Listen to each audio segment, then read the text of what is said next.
في الفيديو ديال اليوم الاخوان بغيت نبارطاجي معكم معلومه جديده كتخص الدعم الاجتماعي المباشر، واللي هي انه تم اضافه خاصيه جديده في موقع ديال الدعم الاجتماعي المباشر. الناس اللي بغاو يعدلوا المعلومات ديالهم، يعني اللي غلطوا في المعلومات وبغاو يعدلوهم، او اللي بغاو يزيدوا مثلا الابناء اللي وقع لهم مشكل في رقم ديال المسار.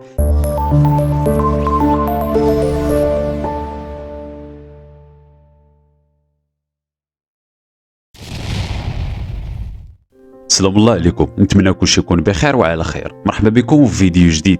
في الفيديو ديال اليوم الاخوان بغيت نبارطاجي معكم معلومه جديده كتخص الدعم الاجتماعي المباشر، واللي هي انه تم اضافه خاصيه جديده في موقع ديال الدعم الاجتماعي المباشر، يعني على منصه www.isd.ma. وبطبيعه الحال هذه الخاصيه كتمكنك انك تعرف واش دازت الدفعه ديال الدعم ديالك الوكاله اللي فتحتيها فيها الحساب البنكي ديالك. وبالتالي الا كنتي مهتم تبع معايا الفيديو حتى النهايه. لكن قبل ما نبداو ما تنساوش تشتركوا في القناه وتفعلوا زر جرس التنبيهات باش توصلوا بالفيديوهات القادمه ان شاء الله، ودير لايك للفيديو اللي معنا وبارطاجيه باش كلشي يستافد.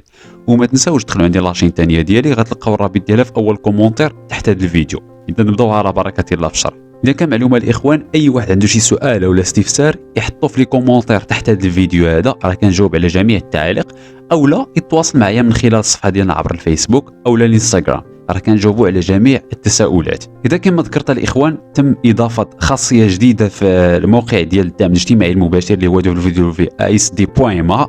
بطبيعه الحال ملي كتدخل الفضاء الخاص، اولا كندخلوا للموقع اللي هو هذا كما كتلاحظوا، هذه هي واجهه الموقع. كندخلوا للموقع كنمشيو للفضاء الخاص باش ندخلوا للحساب ديالنا، هنا بالاحمر كنضغطوا عليها. بطبيعه الحال كنحاولوا اننا نملؤوا المعلومات الشخصيه ديال رب الاسره، اللي هي كنختاروا الجنس ديالو واش ذكر او لا انثى. في الخانه الثانيه كنديروا رقم بطاقه التعريف الوطنيه ديالو، ثم في الخانه الثالثه كنديروا المعرف الرقمي ديالو. وهنا ردوا البال الاخوان، راه بعض المرات كاينين بعض المتابعين كيحاولوا انهم يدخلوا الفضاء الخاص، يعني الحساب ديالهم في الموقع ديال الدعم الاجتماعي المباشر، لكن كيوقع لهم اغلاط وبالتالي ما كيتمكنوش انهم يدخلوا. هو راه الاشكال كيكون بعض المرات غير في هذه المعلومات هادو، يعني كدير شي خطا وانت ما كتردش البال. حاولوا انكم تردوا البال، دخلوا البطاقه الوطنيه ديالكم، يعني رد ليها البال لا تغلط في شي حاجه. وكذلك نفس الشيء بالنسبه للمعرف الرقمي، كتدخل في الخانه الثالثه تاريخ الولاده، يعني تاريخ الازدياد. بطبيعه الحال هذه المعلومات راه ديال رب الاسره. من بعد كتدخل هاد كود كابتشا، يعني هاد الارقام اللي كيعطيوك هنا كتحاول انك تدخلهم في الخانه اللي تحت وكتضغط على تاكيد. اذا هنا مباشره كندخلوا للحساب ديالنا كما كتلاحظوا، هذا هو الحساب ديالنا. هنا كاينه وضعيه الطلب، كاين مقبول، يعني هذا السيد هذا راه تقبل وكيستافد من الدعم الاجتماعي المباشر بطبيعه الحال.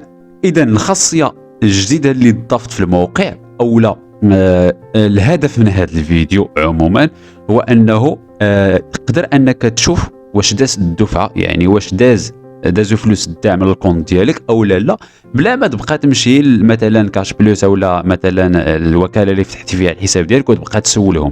غير من خلال الموقع ديال الدعم، يعني اللي هو www.isd.ma، يمكن لك انك تشوف واش دازوا الفلوس او لا وشحال داز كذلك، يعني المبلغ اللي داز. اذا كنمشيو لهاد الخانه اللي فيها المبالغ المدفوعه للفوق كنضغطوا عليها، وهنا كما كتلاحظوا مباشره كيعطيونا المبالغ المدفوعه. كيعطيوك هنا نوع الاعانه، منحه شهريه مثلا او لا اعانه جزافيه، وكيعطيوك المبلغ ديال المنحه ديالك هنا 500 درهم، ولا على حسب المبلغ على حسب المنحه اللي غادي تلقى، يعني كيعطيوك شحال غادي تاخذ ديال الفلوس، وتعطيوك تاريخ الاستحقاق، يعني كل شهر كيعطيك تاريخ الاستحقاق. كل شهر هذه مثلا ديال شهر 12 غتكون ديال شهر 1 شهر 2 شهر 3 والى اخره.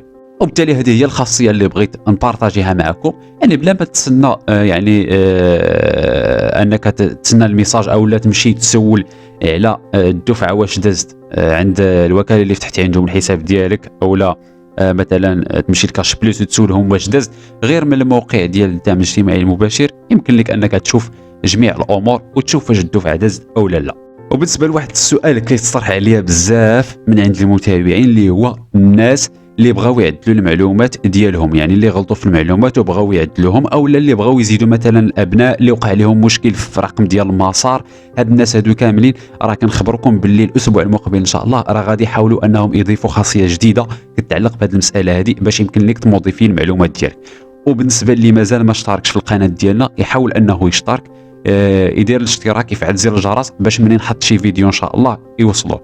اذا كان هذا موضوع حلقه اليوم الاخوان، نتمنى يكون الموضوع نال الاعجاب ديالكم. نتلاقاو في حلقه جديده ان شاء الله ومع موضوع اخر.